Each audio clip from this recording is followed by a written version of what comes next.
Bienvenue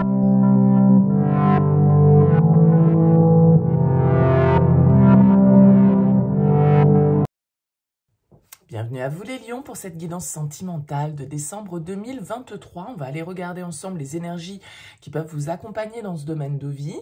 Ça va rester du général, ça ne parlera pas à tous. Donc bien évidemment, vous ne prenez que si ça fait écho à ce que vous êtes en train de vivre actuellement. Sinon, vous laissez de côté, allez voir ascendant, allez voir signe lunaire. Ça peut vous éclairer d'une manière différente ou venir compléter ce tirage. Et puis pour les guidances personnalisées, vous avez mon mail en bas de cette vidéo, lililataro@yahoo.com. Je fais toujours, pour ceux qui me connaissent maintenant, une approche préalable avant la première consultation. Ça permet de voir si je cerne bien votre situation avant qu'on puisse poursuivre nos échanges. Donc n'hésitez pas, vous me faites un mail avec prénom, date de naissance des personnes concernées, le domaine de votre question, c'est sentimental, comme on va voir aujourd'hui, c'est professionnel, c'est financier, qu'importe. Vous me donnez le domaine, ne me posez pas de questions parce que parfois dans votre question, il y a déjà une partie de la situation et j'aime bien partir sur une page vierge, donc restez le plus large possible. Et puis après, je reviens vers vous, bien évidemment, pour vous expliquer mon fonctionnement et mes conditions. Voilà pour le préambule, on utilise le Light Seer Tarot pour ce tirage sentimental. Ce tirage va sous-entendre que vous avez quelqu'un face à vous. Donc soit quelqu'un dans votre vie, soit quelqu'un dans votre tête, soit quelqu'un dans votre cœur, ou quelqu'un qui arrive pour vous sur ce mois de décembre. Mais on va regarder vos énergies, les énergies de l'autre, l'énergie du lien, ce que vous attendez, ce que l'autre va vous proposer, le défi à relever, le conseil, et puis comment on sort de ce mois de décembre dans cette relation. Alors, les lions, on peut déjà observer qu'en notre deck, on a un 5 de bâton ici. Alors, le 5 de bâton, il peut avoir différentes tonalité, on va dire. 5 de bâton, il peut nous parler de petits désaccords sur ce mois de décembre dans la relation. Avec le 5 de bâton, on n'a pas forcément le même avis, on n'a pas le même point de vue. Ça peut un petit peu se friter, entre guillemets, c'est gentil. Avec le 5 de bâton, c'est pas sanglant, mais on peut ne pas avoir le même point de vue. Et du coup, cette carte peut nous parler de tension, de discussion un petit peu animée où chacun défend son point de vue. Bon, ça peut être une première inspiration avec ce 5 de bâton. Le 5 de bâton, c'est aussi une carte de challenge. C'est une carte de défi. On doit un petit peu se battre pour obtenir quelque chose, pour aller jusqu'au bout de ses désirs. Ça peut être une carte de passion. Alors, c'est un peu les passions dangereuses avec le 5 de bâton.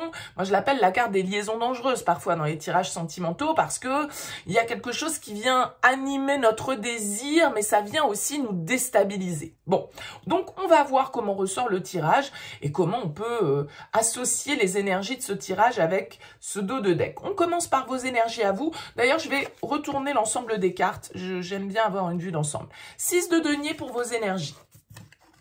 8 de bâton pour les énergies de la personne face à vous. Oh, et 2 de coupe pour le lien. Ok. Ce que vous voulez, 9 d'épée. D'accord. Ce que l'autre va vous proposer, 6 d'épée. Le défi, 8 d'épée, des épées, des épées, des épées, la papesse en conseil, et comment on sort de ce mois? Eh ben, avec le pendu. Ok, bon. Pas mal d'épées, comme je le disais, peut-être un signe d'air ici dans vos énergies, les lions, donc Verseau, Gémeaux, Balance. Les épées, ça veut dire aussi beaucoup de mental, beaucoup de cogitation, beaucoup de réflexion, beaucoup d'ego aussi parfois. Je pense qu'ici, vous êtes avec la 6 de denier dans vos énergies. Vous souhaitez une forme d'équilibre. Vous souhaitez que les choses soient harmonieuses. Que chacun, on va dire, participe d'une certaine manière à la relation de manière équitable. Il faut que ce soit donnant-donnant avec le 6 de denier. D'accord? Le 6 de denier, il aime la stabilité. Il aime se sentir soutenu.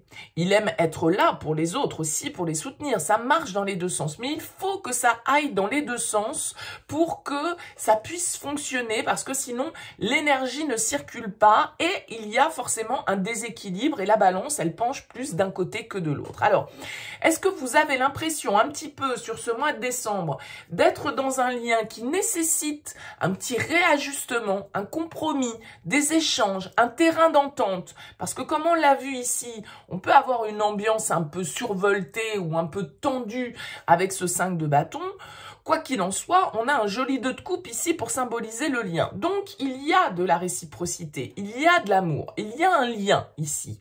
Mais il me semble que vous avez quelqu'un face à vous qui est peut-être un petit peu moins dans la stabilité que ce que vous souhaiteriez. Avec le 8 de bâton, on a quelqu'un qui peut être un peu hyperactif, un peu tout feu tout flamme, un peu impulsif, qui court par monts et par vaux, qui est jamais là, qui est toujours hyper sollicité, qui est toujours hyper occupé et qui est toujours en train de courir et qu'on peut avoir du mal du coup entre guillemets à attraper.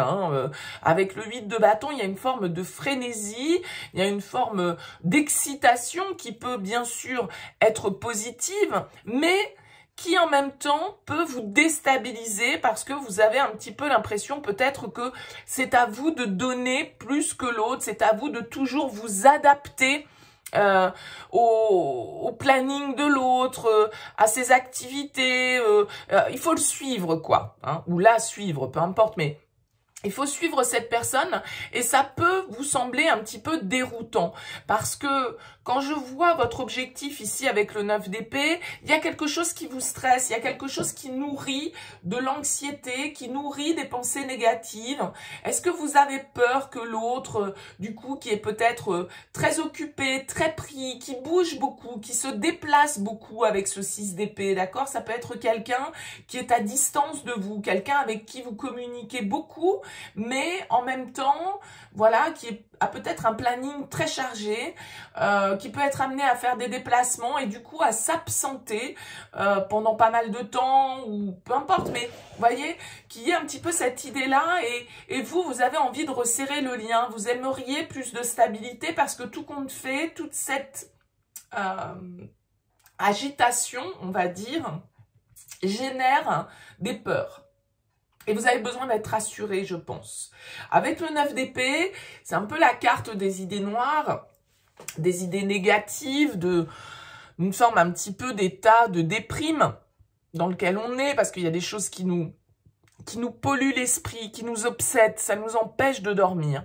Alors, vous avez quelqu'un, on l'a vu, qui est beaucoup dans l'agitation, beaucoup dans l'activité, et qui peut-être ici, avec ce 6 d'épée, est dans une certaine forme d'éloignement. Alors, éloignement décidé ou éloignement parce que les circonstances l'y obligent, je ne sais pas. Mais avec le 6 d'épée, il y a une forme de prise de distance, de prise de recul. Et donc, j'ai l'impression que vous, cette situation, elle génère effectivement beaucoup de peur. Et ce que vous aimeriez, c'est sortir de ça parce que ça vous ronge avec ce 9 d'épée. Et vous avez envie de dépasser cet état un petit peu de mal-être, de pensée négative, peut-être toujours d'envisager tout ce qui pourrait mal se passer. Si par exemple, vous vivez une relation à distance, eh ben vous pouvez mal le vivre, les lions. Vous pouvez être sans cesse en train de vous stresser dès que l'autre sort, dès que l'autre se... voyez, en se disant, mais il va peut-être rencontrer quelqu'un, il va peut-être ceci, il va peut-être cela, il va peut-être machin. Bon, parce que on voit ici, avec ce 8 d'épée en défi, que vous devez vous libérer de croyances et de pensées qui vous limitent. Donc, vous voyez que ce personnage, quand elle se regarde dans le miroir, elle ne se voit pas du tout telle qu'elle est. Elle se voit enchaînée, elle se voit avec tous ces petits, regardez, ces petits corbeaux qui sont là. Donc, il y a plein d'idées noires ici qui ressortent et qui peuvent être difficiles à contrôler, en fait, pour vous. Et qui peuvent vous plonger dans, comme je le disais, dans le stress, dans l'angoisse. Et ce 8 d'épée, eh bien, il vient nous dire, voilà, arrêtez de ruminer sur des pensées négatives, arrêtez de voir le verre à moitié vide plutôt que le verre à moitié plein, arrêtez de penser que, par exemple, quand on est dans une relation à distance, eh bien, il y a forcément, je sais pas moi, vous pouvez très bien avoir des idées préconçues sur la manière dont se passe ce type de relation et du coup, ces idées que vous avez en tête ne viennent que alimenter vos peurs. Donc, le 8 d'épée, il va vous demander en défi de combattre ça, de cesser de voir toujours l'aspect négatif des choses et de plutôt faire confiance ici avec cette papesse à votre instinct, à votre intuition et à une certaine forme de calme intérieur. Parce que la papesse, regardez comme elle est zen, d'accord? Elle est axée sur son intériorité, elle est dans la réflexion, elle est posée. Alors maintenant, peut-être que pour certains d'entre vous, eh bien, vous n'êtes pas, entre guillemets, en mesure de gérer une relation de ce type parce que trop de stress, trop d'angoisse, trop du coup, vous vous mettez un petit peu probablement avec ce 8 d'épée, un peu en victime dans l'histoire. Donc soit vous êtes capable d'équilibrer ça et de le gérer au mieux pour que la relation puisse se vivre de manière harmonieuse, d'accord? Soit, eh bien, vous n'en avez pas la possibilité et vous ne vous sentez pas capable et à ce moment-là, il faut aussi vous écouter. Mais la papesse, elle vous demande d'écouter votre intuition, elle vous demande d'écouter votre petite voix intérieure et de prendre le temps de la réflexion, de se poser, de faire le calme dans ses pensées parce que là, vos pensées sont extrêmement agitées par rapport à cette relation. Peut-être à juste titre, je ne sais pas, mais il est évident que pour tous les lions, ça va pas être de la même manière. Pour certains lions, vous êtes en train de vous prendre la tête sur des trucs qui n'ont pas de raison d'être, simplement parce que l'autre, il est peut-être très pris, un peu à distance, il bouge beaucoup, etc. Et vous, vous aimeriez plus d'équilibre, vous aimeriez qu'il vous donne plus, mais malheureusement, voilà, les circonstances ne s'y prêtent pas. Donc, il vous faut vous réaxer. Et puis pour d'autres, peut-être que vous traversez effectivement une relation qui n'est pas très équilibrée, qui génère du stress, qui génère des peurs, qui vous met mal, qui vous met dans l'angoisse et que voilà, vous sentez qu'il y a quelque chose qui cloche. Donc là, on vous dit, écoutez-vous avec cette papesse, écoutez votre intuition, recentrez-vous. Recentrez-vous sur vos ressentis. Ici, parce que là, c'est les épées, donc le mental, donc l'ego, donc les peurs, etc., qui ont pris le dessus sur le lien sur ce mois de décembre. Alors, on sort de ce mois avec le pendu, donc réflexion, attente, peut-être prise de recul un petit peu là par rapport à ce lien, parce que on a besoin de réfléchir.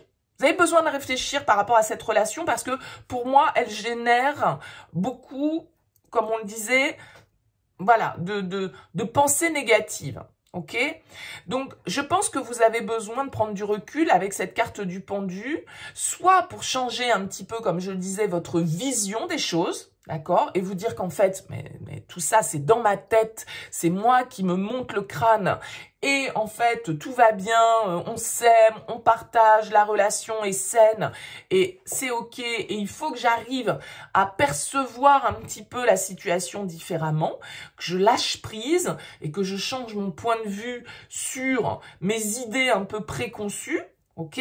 Soit parce que vous avez besoin, comme je le disais, de réfléchir à la relation parce que, tout compte fait, elle génère peut-être plus de négatif que de positif et dans ce cas, vous avez besoin de réfléchir un petit peu à la suite que vous souhaitez donner à l'histoire. Le pendu nous dit que c'est pas le moment d'agir sur ce mois de décembre, qu'on prend le temps de réfléchir à la question, d'analyser et de prendre un petit peu de recul. Parce que quand on est le nez sur quelque chose, on n'en perçoit pas les subtilités, d'accord? Et on n'en voit qu'une partie. À partir du moment où on prend le recul et qu'on s'éloigne, eh bien, on va pouvoir avoir une vue d'ensemble qui va nous permettre peut-être, eh bien, de trouver des solutions ou d'adapter un petit peu notre perception de la situation.